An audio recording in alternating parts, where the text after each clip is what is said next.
안녕하세요 여러분, 반갑습니다. 한 주간 잘 지내셨습니까?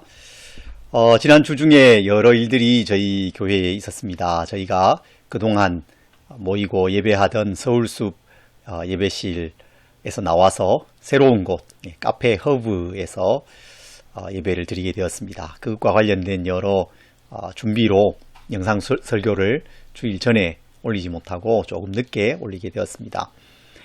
교회를 개척하고 또 예배 장소를 옮기는 이런 여러 일들을 겪으면서 다시 신명기 1장 33절 말씀이 떠올랐습니다. 그는 너희보다 먼저 그 길을 가시며 장막 칠 곳을 찾으시고 밤에는 불로 낮에는 구름으로 너희가 갈 길을 지시하신 자이시니라 라는 말씀입니다.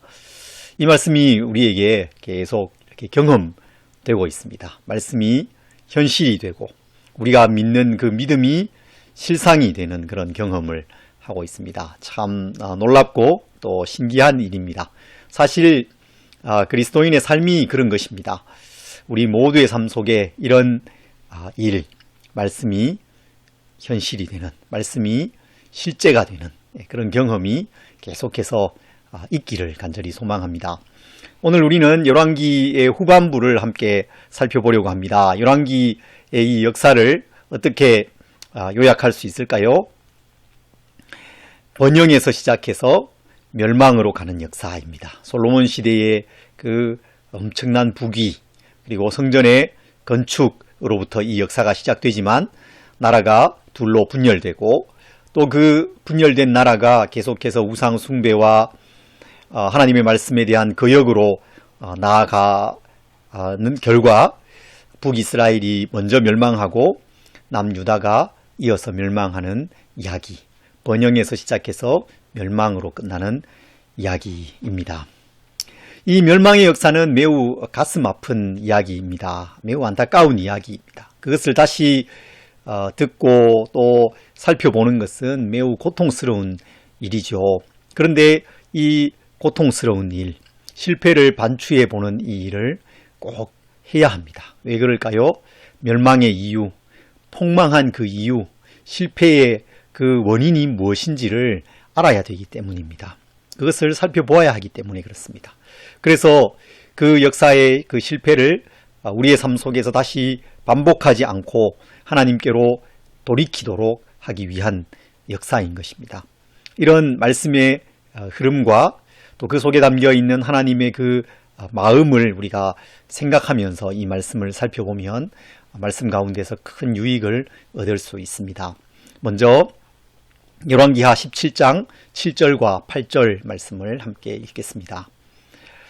이 일은 이스라엘 자손이 자기를 애굽 땅에서 인도하여 내사 애굽의 왕 바로의 손에서 벗어나게 하신 그 하나님 여호와께 죄를 범하고 또 다른 신들을 경외하며 여호와께서 이스라엘 자손 앞에서 쫓아내신 이방 사람의 규례와 이스라엘 여러 왕이 세운 율례를 행하였음이라. 아멘. 오늘 이 본문은 이 일은 이라고 시작하고 있습니다. 어떤 큰 일이 일어났다는 것이죠. 그 일이 무엇이겠습니까? 바로 북이스라엘의 멸망이었습니다. BC 722년경에 북이스라엘이 아수르에 의해서 멸망합니다. 그때 이스라엘의 왕은 호세아라는 왕이었습니다. 호세아라는 이름은 구원자라는 이름인데 그는 그 이름처럼 구원자가 되지 못했습니다. 그는 아수르의 조공을 바쳐오다가 배반해서 애굽 왕 소와 함께 아수르에 맞서고자 했습니다. 이에 아수르의 왕 살만에셀이 사마리아로 쳐들어와서 사마리아를 3년 동안 포위해서 공격하게 됩니다. 이스라엘은 처음엔 잘 저항했지만 더 이상 버티지 못하고 함락되고 최종적으로 멸망하고 말았습니다. 아수르 제국은 고대 제국들 가운데서도 가장 잔인했던 그런 나라로 알려져 있습니다. 피정복지에 와서 아이들을 돌에다가 내리치고 임산부를 잔인하게 죽이는 그런 내용들이 그 비문을 통해서 발굴되었습니다.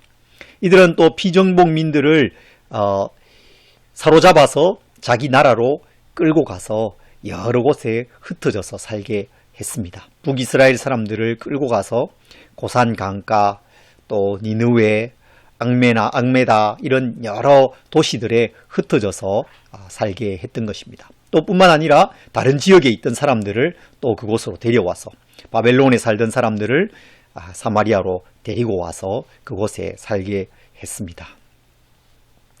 이 비극적인 사건, 이 일이 왜 일어났는가? 그것을 오늘 7절과 8절 그리고 이어지는 그 단락 속에서 말씀하고 있습니다. 이 일의 원인을 하나님에게서 찾고 있습니다. 하나님과의 그 관계 속에서 찾고 있습니다. 7절 말씀을 다시 한번 보겠습니다. 자기를 애굽 땅에서 인도하여 내사 애굽 왕 바로의 손에서 벗어나게 하신 그 하나님 여호와께 죄를 범하였기 때문이다. 그렇게 말씀하고 있습니다.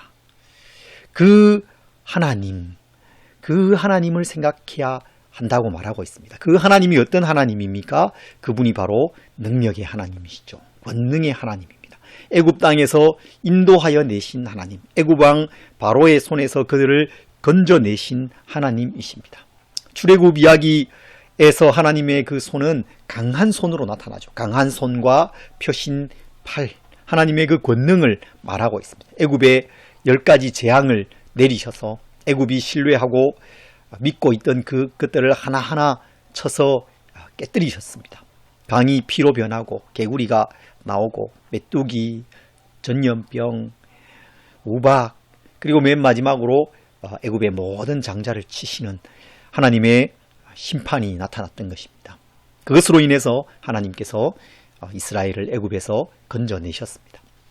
그 능력의 하나님께서 이스라엘을 구원해내셨습니다. 하나님은 구원의 하나님이십니다. 모든 장자가 죽던 밤에, 그 6월절 밤에 어린 양의 피를 그 문에 바른 이스라엘 백성들의 집은 넘어갔죠. 통과했습니다. 패스오버, 6월절이죠. 하나님께서 이스라엘 백성들을 구원해 내신 것입니다. 홍해를 가르시고 길을 내셨습니다. 광야를 지나는 동안에 그들을 보호하시고 지켜주셨습니다. 그들에게 먹을 양식을 주시고 물을 주셨습니다. 구름 기둥과 불 기둥으로 그들을 보호해 주셨습니다. 이렇게 강한 손과 펴신 팔로 그 능력으로 이스라엘을 애굽에서 건져내시고 그들을 구원하신 이 하나님께서는 이스라엘과 매우 특별한 관계를 맺으셨습니다. 이스라엘 백성들을 시내산에 모으셔서 그들에게 율법을 주시고 성막을 주시고 그들과 만나주셨습니다. 그들을 하나님의 특별한 소유로 삼으셨습니다. 너희는 모든 민족 중에서 내 소유가 되겠고 너희가 내게 대하여 제사장 나라가 되며 거룩한 백성이 될 것이다. 아주 특별한 관계를 맺으신 것입니다. 내 소유, 제사장 나라, 거룩한 백성이 되게 해주셨습니다. 너희는 내 백성이 되고 나는 너희의 하나님이 되리라. 이 사실은 오늘 우리에게도 그대로 적용되는 것이죠. 출애굽 사건은 예수님의 그 십자가 사건을 통해서 우리를 구원해내신 그 하나님의 구원 역사를 미리 보여주는 것이지 않습니까? 죄와 사탄의 그 권세 아래 놓여서 묶여서 하나님의 진노 아래 살아가던 우리를 예수 그리스도 그 보배로운 피로 우리의 모든 죄를 씻으시고 십자가에서 우리를 구원해내시고 하나님의 특별한 자녀로 삼아주셨죠. 하나님께서 우리의 좋은 아버지가 되시고 우리는 하나님의 자녀가 되는 이 놀랍고 특별한 관계 속으로 우리를 부르시고 그렇게 관계를 맺으셨다는 것입니다. 우리에게 말씀을 주셨습니다. 우리에게 성령을 주셨습니다. 우리와 함께 하시면서 말씀하시고 인도하시고 보호하십니다. 매우 특별한 관계로 우리를 오늘도 부르고 계시는 것입니다. 이렇게 특별한 관계를 우리와 맺으신 그 하나님께서는 이스라엘을 향해서 특별한 헌신을 요구하십니다. 특별한 사랑을 요구하시죠. 오늘 우리를 향해서도 하나님은 특별한 헌신, 특별한 하나님을 향한 사랑을 요구하십니다. 그것은 특별한 관계의 속성입니다. 마음을 다하고 뜻을 다하고 힘을 다하여 주 너의 하나님을 사랑하라. 하나님을 예배하고 섬길 것을 요구하셨습니다. 그런데 이스라엘이 하나님만을 섬기고 하나님만을 예배하는 삶을 살지 않습니다. 하나님과의 그 특별하고 친밀한 관계 속에서 기뻐하며 살지 않았습니다. 하나님을 버리고 배반했습니다. 그것이 멸망의 원인이었죠. 열왕기하 17장은 북이스라엘의 멸망과 그 멸망에 대한 원인에 대해서 말씀하고 있는데 7절부터 23절에 걸친 그 긴 단락 속에서 멸망의 원인을 매우 다양하게 말씀하고 있습니다. 매우 여러 가지 다양한 모습으로 나타나는 것을 보여주고 있습니다. 그것을 몇 가지로 추려볼 수 있습니다. 먼저는 헛된 예배와 우상 숭배입니다.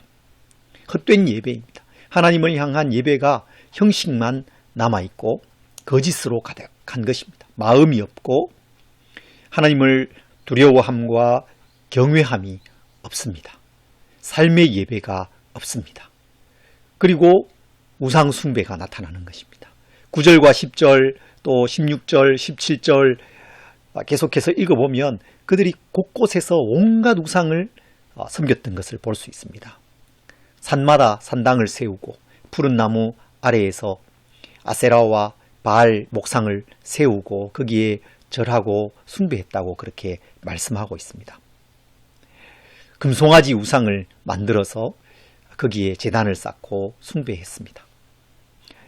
하늘의 1월 성신을 숭배했습니다. 그리고 자녀들을 불 가운데로 지나가게 하는 매우 가증한 우상 숭배도 그들이 행했습니다. 그로 말미암아 여호와 하나님을 경노하시게 했고 하나님께서 그들에게 진노를 쏟아 부으신 것입니다.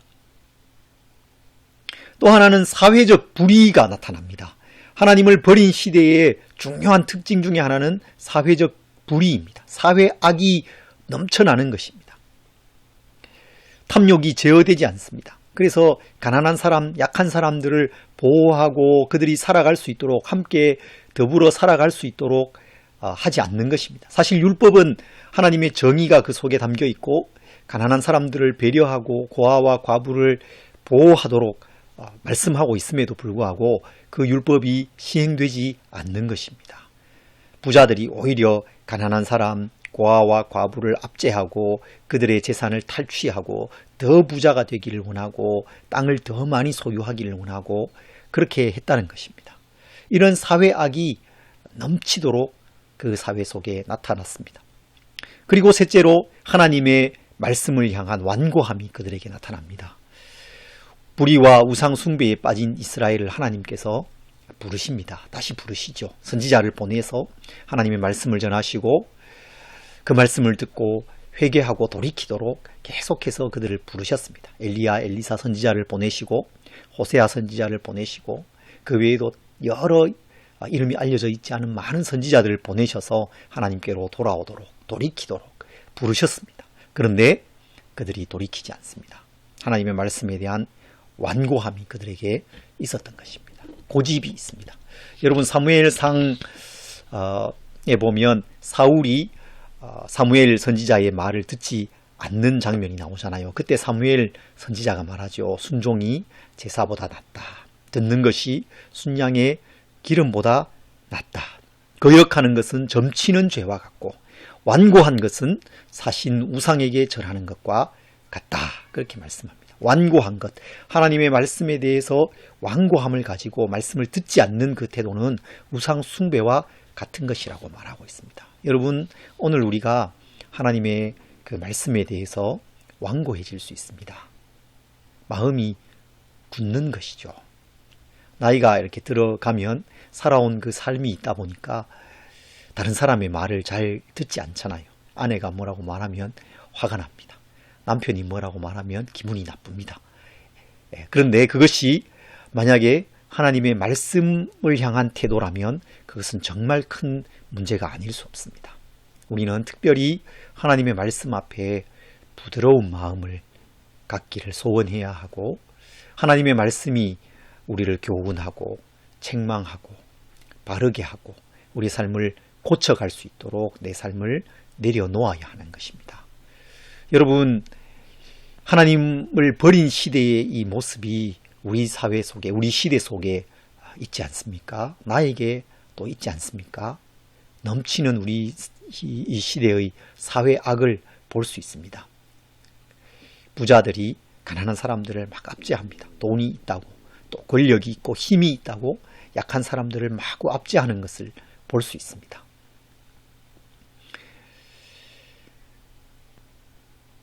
우리는 우리 시대의 이 넘치는 사회 악을 보면서 참 가슴 아파하고 또 위에서 기도하고 또 회개하는 마음을 꼭 가져야 되겠습니다. 특별히 우리 시대에 완고함이 있습니다. 말씀에 대한 완고함이 있어요. 이 전염병이 이렇게 번져가는 이 시대에도, 이 상황 속에서도 우리가 하나님 앞에 정말 회개하고 겸비하고 그렇게 되지 않는 것을 봅니다. 많은 사람들이 이런 상황 속에서 오히려 다른 사람을 정죄하고 비난하고 그럴 때가 참 많지 않습니까? 병에 걸려서 어려운 가운데 있는 사람들을 오히려 비난할 때가 참 많습니다. 긍휼히 여기지 않습니다. 마음이 굳어 있는 것입니다. 하나님의 말씀과 하나님의 경고 앞에서 정말 부드러운 마음을 가지고 하나님께 회개하는 그런 모습이 우리에게 꼭 있어야 되겠습니다. 말씀에 대해서 부드러운 마음, 말씀 듣기를 사모하고 들려오는 말씀을 달게 듣는 그런 마음이 우리에게 꼭 있어야 되겠습니다. 열왕기는 이렇게 이스라엘의 멸망을 기록하고 있습니다. 또 후에는 유다도 멸망합니다. 이런 멸망의 역사는 그 후대의 사람들에게 여러 질문을 던져주었습니다. 영적인 회의를 느끼게 했죠. 하나님이 능력이 없어서 이렇게 우리가 망한 것이 아닐까? 우리가 여전히 하나님의 택한 백성으로서 하나님께서 우리를 사랑하시는가? 여전히 우리는 하나님의 백성인가? 이런 여러 질문들을 하게 했습니다. 그 질문에 대해서 이 열왕기는 대답하고 있습니다. 포로기의 백성들에게 이 역사를 가르쳐주면서 하나님께서 능력이 없어서 그런 것이 아니다. 하나님 여전히 너희를 사랑하신다. 그 대답을 하고 있습니다. 오늘 말씀에 이어지는 24절 이하를 보면 아수르 왕이 바벨론에 있던 사람들을 사마리아로 데려다 놓습니다. 사마리아의 바벨론 여러 지역에 살던 사람들이 함께 살아갑니다. 그런데 이 바벨론에서 온 사람들이 하나님을 어떻게 섬겨야 하는지를 모르죠. 그래서 이들이 거기에서 구체적으로 기록하고 있지는 않지만 가증한 일들을 행했습니다. 그러자 하나님께서 바벨론 사람들을 치시죠. 사람들을 죽이셨습니다. 그러자 그 일을 당한 이 바벨론 사람들이 아수르 왕에게 그 소식을 전하게 됩니다. 그러자 아수르 왕이 사로잡아 갔던 사람들 중에서 선지자를 찾습니다. 그리고 그 선지자를 다시 사마리아로 돌려보내서 그 사마리아에 와서 살고 있던 이방 사람들이 어떻게 하나님을 섬겨야 하는지 가르쳐 주게 합니다. 그래서 바벨론 사람들이 그곳에 와서 사마리아에 와서 하나님을 섬기기도 하고 또 자신들의 신을 섬기기도 하는 이 사마리아의 혼합주의가 생기게 되는 거죠. 어쨌든 하나님께서 능력이 없어서 북이스라엘이 아수르에 멸망한 것이 아니다라는 사실을 이것이 분명히 보여주는 것입니다. 하나님 여전히 능력이 있으시고 거룩하신 분이시고 하나님 앞에 가증하게 행하는 것을 결코 그냥 두지 않으시는 분이시라는 것입니다. 그리고 18장과 19장으로 가면 이 아수르가 이제 유다를 공격해 옵니다.